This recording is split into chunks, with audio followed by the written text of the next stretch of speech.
Hello, everyone. So today we're going to be talking about a new mod for the original Rome Total War, which is called Tetrarchy: A New Beginning. And this, as you can see, is for the original Rome Total War. So actually, I have a few videos coming up about some original Rome Total War mods. This is not for Rome Remastered, but because of all of the modding capabilities in Rome Remastered and a bunch of knowledge we have gained about the original Rome Total War from uh, having access to Remastered. Actually, this mod is quite well done and well polished because of all of that. So, it's a Barbarian Invasion campaign mod, and it starts a little bit earlier. It pushes the start date to the time of the Tetrarchy. So you have four Roman factions, including the Empire of Constantine, Maxentius, Licinius, and Maximinus. And these four Roman factions start off duking it out. So this is after the death of Diocletian. And it starts in 311 AD. And aside from the four Roman factions, you have the Sassanid Empire in the east, the Kingdom of Armenia as well as the Marspinate of Atropatene. Um, of course, you might notice here some vanilla icons. So actually, the Pontus symbol is used here for Atropatene, so that's interesting. You have a few different Gothic factions, the Thervingi Goths and the Gruthungi Goths.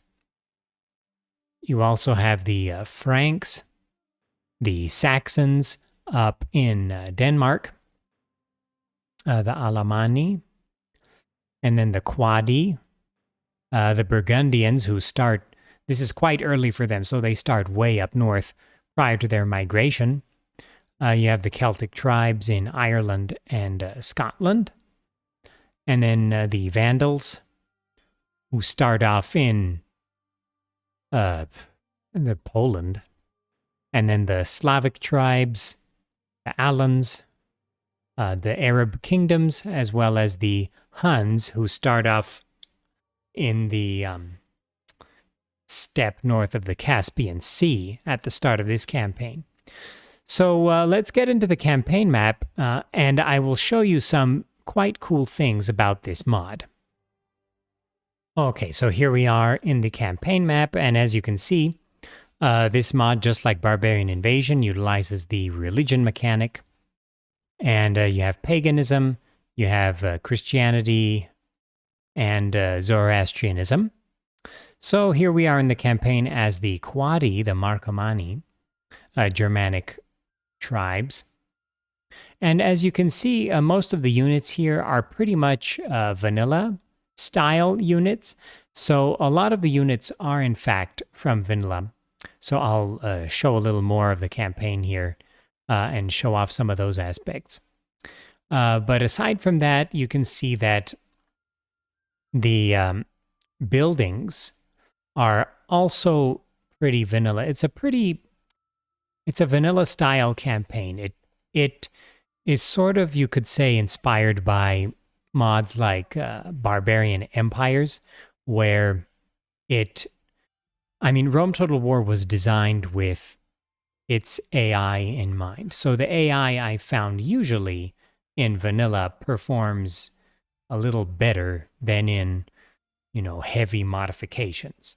Like Europa Barbarorum, for example. You'll have the AI freezing sometimes, it'll be not as active. So definitely in mods like this or Barbarian Empires, things are tweaked so that the AI performs better. So let's actually, oh, and as you can see, it uses the Roma Surrectum terrain. And I believe this version here has been improved by Landjane so that the land is less pockmarked, like, I don't know, the surface of Callisto or something. So anyway, let us reveal the campaign map and I'll show off some cool aspects of this mod. So as you can see, the campaign map is in fact the vanilla map.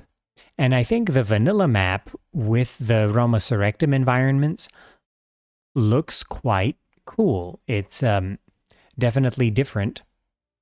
And while the Roma Surrectum environments were definitely designed with Roma Surrectum's map in mind, I still think it looks pretty good with the vanilla map here. So as you can see, we are a pretty small faction here, the Quadi.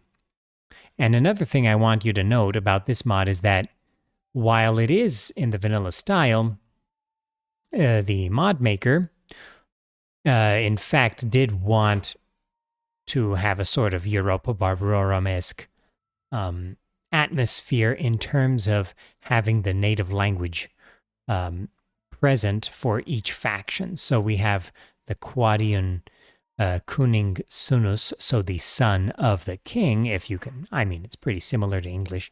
The Sunus of the Kuning, so the son of the king, he's the heir. And all of the units, as you can see, also have so we have the Germanic name, the Speerweras, the Spear Warband. Again, the Germanic ones are similar to English, so shouldn't be too difficult for people to get. And this is true for all the factions. It's not just some of the factions that have the native names, it's in fact all of them. So I want to quickly go over the factions here. The largest factions by far, especially with the vanilla map scale, are definitely the Roman imperial factions. So we have Constantine's empire looming in the west. You have Maxentius in the center and in North Africa. You have Licinius in Greece and the Balkans, very stable region. And you have Maximinius in the east, who has probably the richest cities.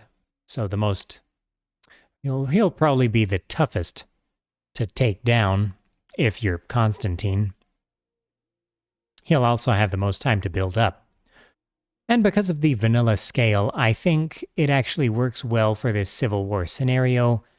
Every faction, for the Romans at least, is quite large, but they're not so large that your campaign will take forever. Of course, the Germanic tribes, because they're smaller and they have pretty good-sized armies at the start, I think they'll pose a good challenge for the Roman factions as well, and the AI will do well in terms of expansion, because they will start off with a smaller area, smaller territory to worry about. Another thing to note about this map is that there are no rebel regions. So one thing that's, I think, pretty good about Rome Remastered is that since since you have unlimited factions, basically, having no rebel regions really enhances the gameplay. I think that's kind of an underrated factor in terms of looking at Rome Remastered mods. And this mod for the original Rome Total War also does that. So it's a little bit easier in this time frame in 311 to do that. There are a few sacrifices made in terms of absolute historical accuracy, and a couple of amalgam factions like the Arab kingdoms and the Alan tribes and the Slavic tribes, but I think it works pretty well for this time frame to have no rebel regions, and it'll make the gameplay a little more dynamic, especially for the AI. Now, in the east as well, we have the Huns, who start off north of the Caspian Sea, so I look forward to fighting them. If I have time to do a campaign on the channel with this mod, I'll look forward to looking at that. Of course, we have Armenia and Atropatene added in the east, north of the Sassanid Empire. with historical capitals and historical cities. So actually, I think perhaps thanks to my videos, the cities in the east here are quite accurate, and we don't have like Artaxata as the capital in the 4th century AD. In fact, we have Vaharshapat. There are a few issues with the native language names, but I won't go too deeply into that in this video. Yeah, but everything about this mod is pretty cool. It's in the vanilla style. So let's get into a battle and I'll show off how some of the units look. Okay, so as you can see, we're at the gates of this Licinian Roman city.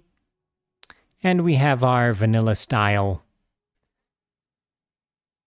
original Rome Total War Germanic units here. And the mod does add a few units, a few unique looking units, but mainly it keeps the vanilla style. So for factions like Armenia in the East, it uses the style of the Armenian units in the original Rome Total War. And I think that's all well and good, especially if you prefer that style. I like the vanilla style, and I like the way people do it in mods as well. So for me, that's neither here nor there. So let's quickly defeat these Romans. I think this mod is in fact a... if you don't like the Invasio Barbarorum like massive mod style, then I think this mod is a pretty good alternative for you to a mod like Invasio Barbarorum. So honestly, there's nothing like a good Invasio Barbarorum campaign. But in case you don't prefer that and you like the vanilla Barbarian invasion style, this is a pretty good one. And if you want something in the original Barbarian invasion style, but also prefer the original timeline, then I have another video coming up about a mod that does exactly that. So it's called Barbarian Invasion Minimalism, and that mod is quite cool indeed. So I will be taking a look at that. Okay, so as we destroy these guys, that's pretty much everything I have to say about this mod. It's a really cool mod. As you can see, it has the vanilla battle style, so battles are pretty quick. And I think if you're, let's say you have a full-time job, I think the value of quick battles cannot be understated, because you just don't have the time you used to when you were a kid and you were conquering all of Europe in Europa Barbarorum. So yeah, that's pretty much everything I have to say about this mod. If you enjoy videos about the historical Total Wars and their mods, consider liking this video, consider subscribing to the channel. I'll have more Total War Pharaoh, Rome Remastered, and Rome Total War, and Medieval 2 content coming up soon, and some Empire Total War, actually. And yeah, that's pretty much it. So I'll see you in the next one later.